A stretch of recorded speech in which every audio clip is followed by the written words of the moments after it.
Before you could hold up your own head, someone you loved pressed it flat. Two smooth boards tied on either side of your skull, or a long strip of cloth wound tight while the bone was still soft as warm wax held for months, sometimes for years, and the hands doing the binding were your mother's. This is not a horror story. For most of human history, across continents that never traded a single word, reshaping a baby's head was one of the most ordinary acts of care a parent knew. Common as swaddling, common as giving a child a name.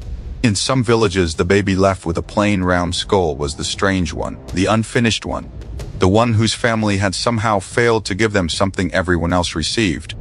The reason they did it will sit wrong with you. Not because it was cruelty dressed up as tradition, because it was love, and it worked.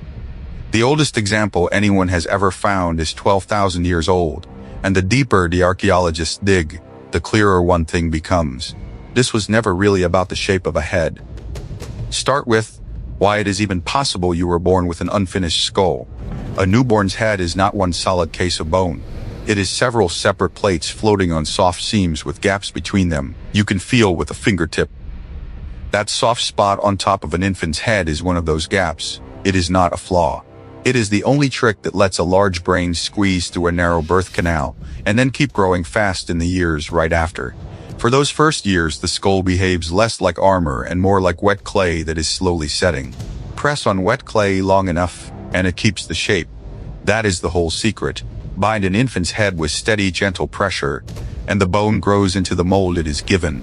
A long tower rising at the back, a flat sloping forehead, high rounded dome. The brain inside is not crushed and not harmed. It simply fills whatever room it is handed. By the time the child is walking and talking, the boards come off and the shape is fixed, set for a lifetime. So who did this? Almost everyone. In 2019, researchers examined a set of skulls from a site called Houtaomuga, out on the cold plains of northeastern China. 11 of them had been deliberately reshaped. The oldest was roughly 12,000 years old, which makes it the earliest intentional head shaping ever documented on Earth. And it was not a single strange case that one site holds shaped skulls stacked across thousands of years. Parent to child to grandchild. To rape it older than farming, older than the wheel, older than the first written word. And it did not stay in one corner of the world. Shaped skulls surface in ancient Iraq, in the graves of Egypt, across the islands of the Pacific, deep in the Andes and the forests of Central America, in burial mounds in North America. Later, riding west out of the grasslands with the Huns, all the way into the heart of Europe. These were peoples split apart by whole oceans and by tens of thousands of years, peoples who could not possibly have copied one another. And still, over and over, they reached for their children's heads and gave them a new form. Something that widespread is never an accident. So here is the first question to hold on to. What could possibly be worth doing to a baby in so many places, for so long? Keep it in mind. It gets stranger. About 400 years before your calendar even begins, a Greek physician wrote the reason down. Hippocrates, the same name behind the oath doctors still swear today, described a people he called the macrocephali, the long heads. In his book on airs, waters, and places, he laid out their logic without flinching. They believed the noblest people had the longest heads, so they took their newborns, and with bindings and their bare hands they pressed those soft skulls tall and long. A high head meant a high birth. A long skull meant you mattered. Read that again. They were not hiding a defect. They were manufacturing a rank you could read from across a field. A badge of belonging pressed into the one part of the body that can never be taken off, swapped out, or left at home. Now picture the room where it happened.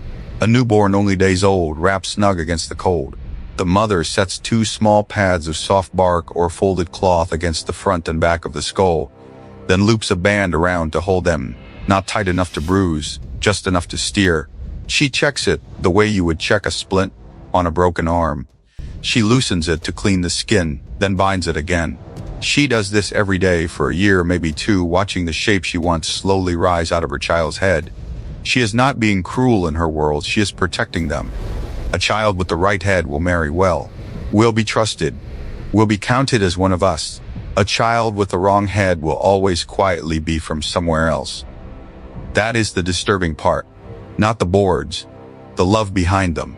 Vera Tiesler, a bioarchaeologist, a scientist who reads a life story off of old bones, has spent decades on the shaped skulls of the ancient Maya. She found that head shaping there was not a single fashion but many different shapes for different groups. A quiet language written in bone, telling anyone who looked where you were born and who your people were. Your face announced your tribe before you ever opened your mouth.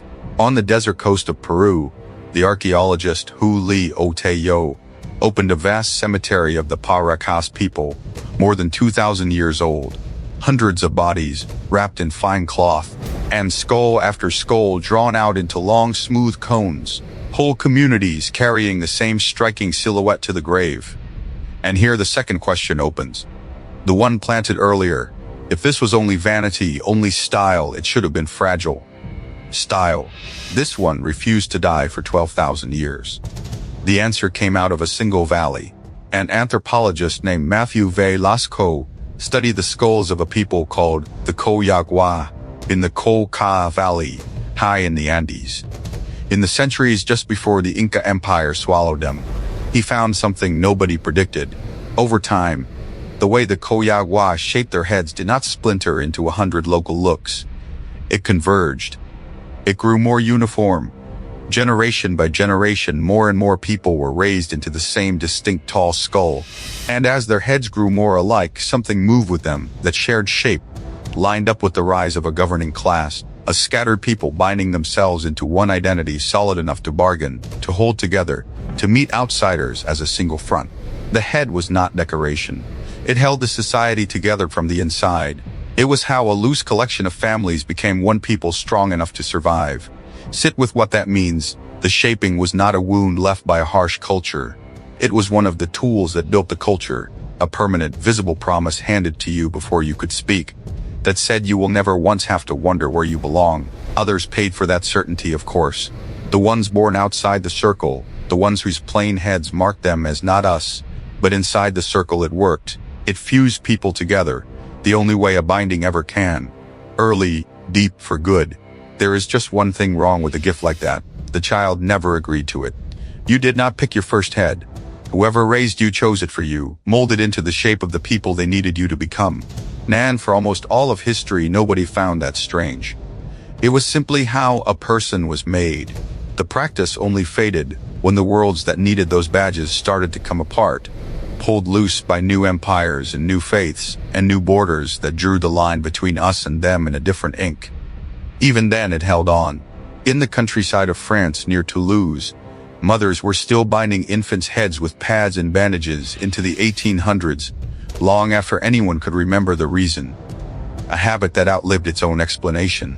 So at first it looks like something ancient people did, and you never would look closer. You were shaped too, not with boards, with a name chosen before your first breath, with a language poured into your ears until your mouth could form no other sounds, with a faith, a flag, a set of quiet beliefs about who your people are and who they are not.